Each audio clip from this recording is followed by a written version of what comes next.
Hello tout le monde, c'est Colé Pipon de la King Trading, j'espère que vous allez bien. On se retrouve pour la petite vidéo analyse début de semaine, donc au programme comme d'hab, les grosses capitalisations Bitcoin, Ethereum. Ensuite on fera un point sur la macro qui est extrêmement importante, surtout en ce moment. Et ensuite on passera aux alts que vous m'avez demandé sur le Discord. Alors on va directement passer par le BTC. Donc BTC, on va commencer par ce qui peut se passer à court terme. Donc dans un premier temps, on peut voir que on est dans une très claire période de range. Donc ce que vous voyez ici, c'est la value area, donc c'est là où 70% du volume a été échangé donc au cours de la semaine du 9 mai au 16 mai pour celle-ci et du 16 mai au 23 mai pour celle-ci. Donc on peut voir qu'on est dans une période de range tout simplement parce que ces deux value areas se chevauchent. Et donc pour moi, ce qui est intéressant de repérer actuellement, c'est comment on a rejeté le prix. Donc quand on a été en dessous de cette value area la semaine dernière, on a réintégré. Donc on a réintégré ici et ici. Et quand on a été au-dessus, pareil, on a réintégré à chaque fois qu'on a essayé de passer au-dessus. Et aujourd'hui, pareil, pour le moment, on a rejeté. Donc à voir évidemment ce que donneront les prochaines bougies. Mais dans l'immédiat, on rejette pour le moment de passer au-dessus des 30 500, donc qui est notre résistance très court terme actuellement, en tout cas au moment où je vous parle. Donc on a des choses intéressantes à repérer au niveau du TPO hop, sur ces derniers jours. Donc on peut voir qu'on a deux pour l'eau qui se chevauchent ici, donc la journée du 20 mai et la journée du 19 mai. C'est des zones qu'il faut annoter sur vos graphiques et surtout qui tendent à être comblées rapidement. Donc, vous voyez, là on commence à s'en éloigner. On va dire que si dans 2 jours, si dans 2-3 jours, on n'a toujours pas été rechercher ces zones, c'est très probablement qu'elles ne feront plus leur effet parce que généralement, bon, j'ai pas d'exemple sous la main, mais les TPO tentent à être comblés rapidement. Pour qu'ils soient pertinents, il faut les regarder à échelle de temps relativement rapprochée. Donc en même temps que on a du coup ces deux pour l'eau qu'on voit ici et ici, donc ça se lie par le fait qu'il y ait deux clusters ou plus en bas d'une journée. Donc là on peut le voir, il y en a trois ici et deux ici. Et en plus de ça, en dessous du coup de ces deux pour l'eau, on a les 28 420 qui restent du coup un point of control qui n'a pas encore été testé, donc c'est pour ça que je trouve important de le dire. On pourrait très bien, je peux pas, j'ai pas d'outil stylo là-dessus, mais on pourrait très bien faire revenir chercher ce niveau et réintégrer immédiatement. Donc le problème, c'est que comme on peut le voir notamment sur le Daily Volume Profile, normalement ici, on est depuis plusieurs jours maintenant dans un range assez serré. Donc ce qui fait qu'il y a énormément de liquidités vendeuses qui se trouvent ici et énormément de liquidités acheteuses qui se trouvent ici. Donc, si on vient à venir chercher en dessous des 28 340 et que vous essayez d'attraper le couteau qui tombe, faites attention avec un stop loss serré. Donc le risque étant que, comme on est dans ce range depuis maintenant quelques jours, il y a énormément de stop loss qui traînent ici, donc ça ne veut pas forcément dire qu'on va venir les chasser. Par contre, ça veut dire que si on vient sur ces niveaux, il risque d'y avoir un effet de cascade de liquidation, cascade de stop loss, et du coup on pourra avoir une grosse mèche qui vient un peu comme celle-ci qu'on a eu ici. On pourrait avoir une grosse mèche qui vient très rapidement, et c'est pour ça qu'il faut éviter d'essayer d'attraper le couteau qui tombe avec un stop loss très proche, parce que une fois sur deux, vous allez vous faire stopper, tout simplement. Donc, range extrêmement serré, je pense que j'ai pas grand chose de plus à dire à court terme. Donc, à un peu plus long terme, si je me mets en 4 heures, je vais désactiver ça. On a du coup toujours cette expiration des 51 000 bitcoins qui arrive en cette fin de semaine, donc le 27 mai, si je me trompe pas, normalement 27 mai, on sera en fin de semaine, c'est ça. Et donc le max fine price, douleur maximale, est au 34 000 $. Donc ce que ça veut dire concrètement, c'est que les traders d'options seront le plus perdants si vendredi à 10 h, on est sur les 34 000 $. Donc si j'ai mis un magnète là, c'est pas pour dire up only, c'est tout simplement pour dire que le prix sera attiré par ce niveau des 34 000 $, comme très souvent avec les options. Donc si on était au-dessus, c'est pareil, le prix serait attiré par le max paying price qui serait en dessous et on aurait tendance à le rejoindre. Et là, actuellement, on est en dessous, donc on va essayer très probablement d'aller au-dessus, histoire de rejoindre les 34 000. Donc, encore une fois, tout ça n'est que théorie, évidemment. Je ne sais pas exactement ce qui va se passer, sinon vous vous doutez bien que je serai en max long ou en max short. Mais en tout cas, c'est toujours intéressant de noter ces données sur le graphique. Dans un même temps, donc si je reprends du coup le, volume profile par semaine, on peut voir qu'il y a un gros gap ici, donc ce qui signifie, petit 1, qu'il y aura probablement de la volatilité sur ces niveaux, mais également, que hop, ces gaps, ils tendent généralement à être comblés. Donc les gaps comme ça de volume que vous voyez ici, donc ça c'était du fort momentum, donc c'est pour ça que c'est intéressant de le repérer. Ce fort momentum, il a causé du gap sur ce niveau et ça tend généralement à être comblé. Donc vous voyez, même si on n'a pas un excès de volatilité qui nous amène tout droit vers les 34 000, juste venir le combler avant une nouvelle jambe baissière, ça me semblerait pertinent. Donc dans tous les cas, retenez bien une chose essentielle, quoi qu'il se passe, donc qu'on ait un rebond jusqu'aux 34 000, 36 000, 39 000 même. 39 000 pour moi c'est vraiment le niveau que je vois pas comment on peut le passer parce que c'est le point of control depuis maintenant les 2 dernières années, donc c'est vraiment le niveau où ça me paraît très très peu probable qu'on le passe. Retenez bien dans tous les cas qu'on serait seulement sur un rebond au cours d'une tendance de fond baissière. La tendance est baissière depuis maintenant novembre, enfin elle n'a pas été baissière à ce moment-là, mais depuis maintenant novembre dernier, on est dans un marché baissier, et tout ce qui risque de nous procurer ce rebond, c'est un relief dans un marché de fond baissier. Donc je dis pas acheter ici, c'est le bottom générationnel, je dis juste effectivement ici on pourra avoir une nouvelle jambe haussière, mais ce ne serait qu'une correction dans un marché de fond baissier. Donc au niveau des moyennes mobiles, donc si je les utilise plus les dernières semaines, c'est logique. C'est tout simplement parce que on est dans une période d'orange. Les moyennes mobiles, elles sont pertinentes si vous utilisez, enfin si le marché est très tendancieux, mais quand on est en période de range comme ça, les moyennes mobiles ne veulent rien dire. Donc ça se voit, de toute façon, on les passe ou on les rejette sans trop de soucis. C'est pour ça que ça me paraît relativement peu pertinent de les suivre. En daily, de toute façon, elles sont toujours sur les niveaux que vous voyez ici, donc 32, 33 000, ça va être notre résistance, mais de toute façon, ici, je vous apprends pas grand-chose, c'est ces deux gros pics qu'on voit ici, et enfin ces deux grosses mèches qu'on voit ici, et ça me paraît plutôt cohérent qu'on ait de la résistance ici, de toute façon. Les boules ont vraiment du mal à s'outrepasser de ces niveaux, afin de marquer une jambe haussière. Donc pour moi, la jambe haussière, elle est très claire, elle devrait nous ramener vers les 34-36 000, en tout cas pour moi, c'est la plus forte probabilité. Dans le cas où on les atteint pas, pour moi, le support restant, il me paraît très clair, ce serait celui des 23 000, donc même s'il se voit pas ici, à part via cette petite congestion, c'est notre prochain nœud de volume, donc je l'ai noté ici, le volume node, donc un petit nœud de volume qui se trouvait ici et qui pourrait réagir. Donc les 27 000, c'est pareil, c'était également un nœud de volume, hein, je peux mettre le volume. Donc on peut le voir ici, on a eu une première réaction sur les 27 000, donc vous voyez pile poil sur ce petit nœud de volume, et ensuite on en aura un autre ici, donc qui sera également relativement intéressant à garder. Donc voilà pour les points clés, si je devais résumer, ça serait 34-36 000 dans un premier temps, c'est notre gros palier de résistance, à la baisse ça serait les 23 000 dans un premier temps, donc 23-24 000 ça me semblerait intéressant, et donc notre plus gros niveau du coup c'est les 39 000 $, donc ça c'est pareil, ça me paraît relativement visible dans le sens où c'est un niveau sur lequel on a pas mal congestionné, c'est un niveau qui a déjà servi de résistance, et c'est surtout notre point de contrôle de l'année. Donc voilà pour le Bitcoin, on va maintenant passer à Ethereum. Donc, comme je le dis souvent, de toute façon, Ethereum c'est simplement BTC mais avec un delta plus élevé, avec une volatilité un peu plus élevée. Donc on peut voir ici à peu près de toute façon les mêmes points. Ce qu'il faut observer, c'est notamment quand le BTC c'est à 34-36 000, où sera l'Ethereum, et agir en conséquence. Il n'y aura pas énormément de changements, c'est très peu probable qu'on ait un Ethereum qui superforme complètement et qui se décorrèle du reste du marché et qui parte à 5 000 $. Donc je dis que c'est peu probable, hein, mais on sait jamais. En tout cas, c'est vraiment pas ce en quoi je crois. Pour ma part, si Ethereum est sur les niveaux de 2400, 2500, 2300 plutôt, entre 2300 et 2500, c'est les niveaux sur lesquels il est intéressant soit d'alléger vos positions, soit de chercher une entrée short, donc une entrée vendeuse. Il y a ici, c'est notre point de contrôle, du coup les 2600, c'est l'équivalent des 39 000 sur BTC, on va dire. C'est vraiment le niveau le plus complexe à passer, étant donné que c'est le niveau sur lequel on a le plus de volume. Donc pas grand chose de plus à ajouter sur Ethereum, on a fait un range ces derniers jours qui se traduit parfaitement ici. On va passer rapidement sur la chart ETH BTC qui est évidemment toujours très importante à regarder. On peut voir, hop, je vais me mettre en 3D parce que je le trouve beaucoup plus propre en 3D.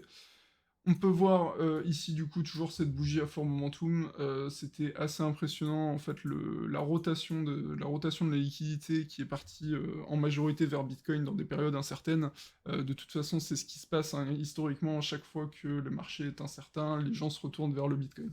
Donc, on a eu un gros dump ici, mais pour autant, à l'heure actuelle, les creux sont toujours défendus et Ethereum dans l'absolu, superforme toujours BTC d'un point de vue long terme, donc depuis maintenant un petit moment. Toujours le point des 66 000 Satoshi qui est vraiment notre niveau à défendre, et si on le perd, là pour moi, il n'y aura plus qu'un pas avant d'arriver vers les 55-56 000 Satoshi, qui serait notre prochain gros niveau de support, donc on pourrait aussi hypothéquer ici en support intermédiaire, mais en tout cas, ce qui est important de comprendre, c'est que si on fait céder les 66 000 Satoshi, la tendance, elle devient baissière sur ETH BTC. Donc, je pense que j'ai à peu près fait le tour du côté d'Ethereum. Surtout garder à l'œil le graphique ETH-BTC, il est extrêmement important, parce que ça nous donne un indice sur l'état de santé des alts, de toute façon, étant donné que l'Ethereum lead sur les alts. Donc on peut voir depuis quelques semaines que la majorité des alts saignent face au BTC, et ça se ressent également sur le graphique ETH-BTC qui a bien dump, mais qui pour le moment défend toujours ce creux des 66 000 Satoshi. On a eu une très très belle réaction sur ces niveaux, et pour le moment la tendance haussière du coup perdure. On va maintenant passer au point macro qui est extrêmement important à surveiller, surtout en ce moment. Donc, dans un premier temps, on va faire le calendrier. Donc, les données viennent d'investing.com qui ont un très très bon calendrier économique. Donc, on a dans un premier temps, demain à 18h20, un discours de Powell, donc le président de la Fed, ce qui risque d'amener évidemment un petit peu de mouvement sur le marché. On aura un discours de Lagarde, présidente de la Banque Centrale Européenne, à 20h également, heure française. Et en autre news importante, du coup, encore un discours de Lagarde le mercredi 25 mai, donc à 10h. Et ensuite, il y aura quelques chiffres qui apparaîtront, du coup, vis-à-vis des USA, donc commande de biens durables, stock de pétrole brut, et minute de la Fed, compte rendu de la réunion du FOMC. Ensuite, le jeudi, ce sera l'annonce du PIB trimestriel des USA, ce qui est aussi extrêmement important, et l'inscription hebdomadaire au chômage. Donc toutes ces données sont évidemment à surveiller tout au long de la semaine, et c'est surtout là où vous devez vous attendre à avoir de la volatilité. Donc là, pour le coup, c'est pré-ouverture US, donc c'est pour ça que c'est un petit peu moins important, dira-t-on, à surveiller, dans le sens où l'impact sera à l'ouverture US, que normalement vous surveillez si vous tradez régulièrement. Mais hop, en tout cas, il y a des choses importantes, et tout ça nous annonce pas mal de volatilité cette semaine. Donc on va passer maintenant rapidement sur le SPX, donc qui attaque un point assez important, celui des 3800. Donc là, à l'heure où je vous parle, dans une minute, il va y avoir l'ouverture US, donc on va un peu voir ce que ça donne. Personnellement, je trouve que c'est assez propre ce qui s'est passé, dans le sens où si je passe en 30 minutes notamment, on peut voir que donc on avait ce creux ici, hop, on est venu chercher en dessous, donc on a eu tout ce creux ici qui a été absorbé immédiatement, et on a eu une très très belle bougie haussière derrière, donc vraiment la fermeture s'est faite de manière très très haussière. Donc si on regarde normalement les futurs, donc les marchés qui sont déjà ouverts, pour le moment on congestionne pas mal, et on réussit à garder, en tout cas à garder ces niveaux. On a un petit gap qui s'est créé ici et qui devrait se combler à l'ouverture US. De toute façon, c'est généralement ce qui se passe. Pour moi, ce niveau ici qui a été défendu, c'est pas anodin. On a probablement affaire à une déviation. Et c'est pour ça que ça m'intéresse pas mal de voir si on peut aller chercher les 4086 dollars. Donc c'est notre prochain gros point sur les marchés US, qui sera du coup un point extrêmement important à surveiller, dans le sens où si on rejette ici, il y a de très fortes chances pour qu'on amorce également une nouvelle baisse sur les cryptos. Donc, je vous rappelle évidemment que le SPX, enfin le Bitcoin est fortement corrélé au SPX, et par conséquent c'est un indice à regarder vraiment constamment en fait. On va maintenant passer aux taux US à 10 ans, donc qui sont extrêmement importants à regarder pour comprendre un petit peu ce qui se passe au niveau de marché risk-on, risk-off, et comment se comporte un petit peu tout ça. Donc on peut voir pour le moment au niveau des taux US à 10 ans que on reste mesuré, on n'a toujours pas cassé les 3,25, mais en même temps les 2,80 ne cèdent pas pour autant. Donc, je parle en pourcent évidemment. Donc intéressant de repérer que ces niveaux ne flanchent pas, mais que pour le moment, on a quand même un léger refroidissement du coup des taux qui ont explosé vraiment très franchement en ce début d'année 2022, au premier trimestre 2022. Pour moi, ce comportement des taux ne doit pas plaire à Powell et tous ces gens dans le sens où leur but actuellement, c'est vraiment de réduire l'inflation. Donc pour ça, ce qu'ils ont besoin, c'est remonter les taux. Et personnellement, je m'attends quand même à ce qu'on finisse par au moins rejoindre ce niveau des 3,25 qui est extrêmement important. Et au-dessus, donc là, ça sera un peu plus problématique, étant donné que là, les actifs à risque risquent de vraiment prendre un coup si on passe au-dessus des 3,25, et c'est pour ça que c'est vraiment le niveau que je surveille très particulièrement. On va maintenant passer hop, au DXY, donc l'indice de force du dollar, qui indique un petit peu comment se comportent les investisseurs. Donc on peut voir pour le moment que on a réintégré ce niveau des 103,417 qui est extrêmement important étant donné que c'était notre dernier gros niveau. Donc c'est toute cette zone rouge, c'est vraiment le niveau sur lequel on attend des réactions. Donc le DXY, c'est l'indice de force du dollar, donc qui indique où se situe le dollar en fonction d'un panier de devises. Donc notamment, il y a l'euro, il y a le franc suisse, il y a le yen japonais, il y a la monnaie suédoise aussi, si je dis pas de bêtises. Enfin bref, de toute façon, tapez DXY composition sur Google, vous devriez trouver.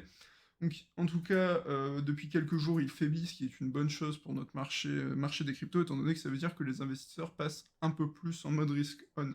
Ça ne veut pas dire non plus que c'est la folie, ça ne veut pas dire non plus que c'est le début d'un nouveau bull run, mais ça peut offrir un souffle à nos crypto-monnaies, et je pense que j'ai fait à peu près le tour sur le DXY. Donc, quand il baisse, c'est plutôt bénéfique pour nos crypto-monnaies, quand il monte, c'est plutôt moins bon signe pour nos crypto-monnaies. Ça indique tout simplement que les investisseurs se réfugient sur le cash, en fait, hein. C'est essentiellement ça, et c'est pour ça que c'est important de le regarder. On peut regarder très rapidement, de toute façon il n'y a jamais grand chose à dire, mais le VIX, donc, qui est l'indice de volatilité du SP500, et qui indique un petit peu dans quel niveau de stress se trouvent les opérateurs. Donc on peut voir que lors de pics, c'est les 77 qui ont été atteints, donc normalement, notamment à la crise du Covid et crise des subprimes, du coup si je remonte jusqu'en 2008, là il y a eu des pics de panique sur ces niveaux, et pour le moment on y est encore loin.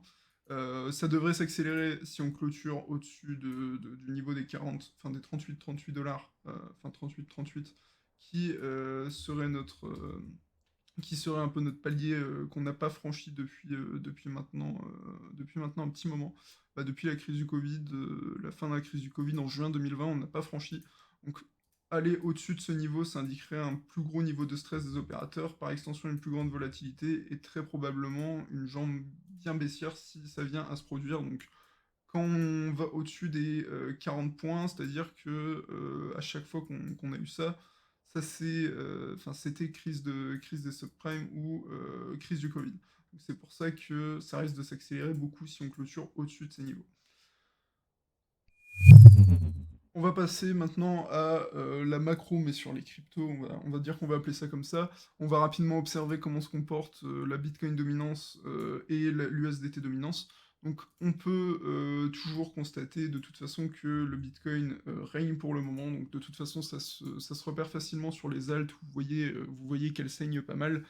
C'est assez logique finalement dans le sens où les investisseurs qui passent en mode risk-off sur le marché des actions par exemple, ça se traduit par des investisseurs qui passent d'actions de growth, qui se développent, d'actions de développement, à actions de valeur, donc actions typiquement Coca-Cola, McDo sont des actions de valeur. Sur les crypto-monnaies, c'est un petit peu la même chose. Donc les alts, on pourrait les comparer aux actions de croissance, actions de growth. Et le Bitcoin, ça serait notre action de valeur. Ou Ethereum, on va dire, c'est possible de considérer également Ethereum comme une action de valeur, même si je trouve qu'elle est plus de croissance. Du coup, ça se ressent pas mal au niveau des crypto-monnaies également. Notre Bitcoin se relève pas mal et ça se ressent de toute façon au niveau des alts qui saignent pas mal vis-à-vis de lui. Donc le Bitcoin est un peu notre actif risk-off au marché des crypto-monnaies. Je pense qu'on finira par rejoindre du coup le niveau des 50% qui est le niveau que historiquement on a quand même été plus souvent au-dessus qu'en dessous. Je doute qu'on retrouvera encore une fois des niveaux comme 72% où là c'était vraiment une prédominance du Bitcoin. Les alts ont pris une autre place dans l'écosystème et je doute qu'on retourne vers les 72%. Cela dit, 50 pour Bitcoin, ça me paraît totalement legit et je pense que c'est ce qui finira par arriver et à ce moment-là, les salts saigneront beaucoup plus. Donc concernant l'USDT dominance, on peut voir également récemment ça a un petit peu chuté. Un peu dans le même style que le DXY, ça veut dire que les investisseurs relâchent un petit peu de leur cash, donc les intervenants relâchent un petit peu de leur cash pour probablement le réinjecter sur le marché. Donc c'est pour ça on a eu un pic là jusqu'au 7% de dominance USDT et actuellement donc ça refroidit un petit peu. Donc je pense pas qu'on va repartir vers une tendance baissière, mais en tout cas c'est intéressant de l'observer dans le sens où ça prouve que les investisseurs se replacent un petit peu malgré le contexte qui est globalement difficile. On va maintenant passer aux ailes que vous m'avez demandé sur le Discord, à commencer par Avalanche. Donc, vous allez vous dire que je sélectionne toujours à peu près les mêmes alts, ce qui n'est pas forcément faux. Mais Avax Solana, par exemple, c'est typiquement deux alts qui ont un peu de volume et qui frétillent un petit peu. Là où des coins typiquement comme Algo ont une charte horrible et sont juste voués à superformer pendant encore un long moment. Donc c'est pour ça que vous revoyez souvent les mêmes alts qui reviennent, c'est tout simplement parce que c'est les algues qui ont un peu de volume et qui sont un peu intéressantes à analyser. Ceci étant dit, concernant du coup le AVAX, on est toujours un petit peu dans la même configuration, à savoir qu'on a réintégré le range du coup qui a été défini en 2021, donc au premier trimestre 2021, ouais c'est ça. Par extension, sachant qu'on est du coup dans une période relativement incertaine et que on veut surtout prendre des plays tactiques, acheter ici pour essayer de revendre le range high me semble pas délirant. Donc ce serait vraiment, à mon sens, le but qu'il y a à faire ici. Vous pouvez commencer par prendre un TP ici sur les 40$, et dans le cas où on a un peu plus de bullish côté, d'acheteurs côté AVAX, on peut même essayer de prendre un TP sur les 48-46$ à peu près, l'entrée de cette zone bleue, qui est relativement importante à mon sens. Donc on pourrait avoir un ratio risque-gain totalement cohérent, hein. Donc, évidemment, ceci n'est pas un conseil d'investissement, blabla. Mais en mettant du coup sous le dernier lot, on pourrait avoir du 1,36, voire du 2,1 si on rentre dans une position pas délirante. Donc évidemment, c'est dans le cas où le Bitcoin nous donne un coup de hausse également, parce que de toute façon, sans ça, le AVAX ne pourra pas super performer. Mais en tout cas, essayez soit de DCA, donc average down, une position ici, dans le but de targeter le range high, ça me semble complètement pertinent, voire les 47-45$ qui me semble aussi être un niveau de prise de profit totalement pertinent. Essayez d'average down en spot, donc plutôt que faire du levier dans des périodes incertaines comme ça, n'hésitez pas. Donc là, vous achetez ici, ici, ici. Donc là, vous voyez bien que ces bougies à fort momentum sont simplement, c'est excessif. Et ce mouvement doit être corrigé. Donc la target logique serait le haut de ce range. Mais on pourrait totalement average down sans mettre forcément de stop loss. Donc absolument, si vous mettez pas de stop loss, évidemment, c'est que vous n'avez pas de levier. Sinon, vous risquez de vous faire rincer. Mais en tout cas, average down sur ce genre de position et target un niveau, on va dire, relativement proche, un niveau relativement conservateur, ça me semble totalement pertinent. Dans un second temps, on va du coup, comme d'habitude, vous savez que j'aime bien regarder la charte contre le BTC.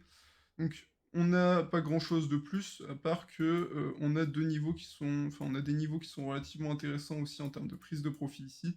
Donc, on peut commencer, donc si vous tradez contre le Bitcoin ou même vous pouvez regarder cette charte-là pour prendre des profits.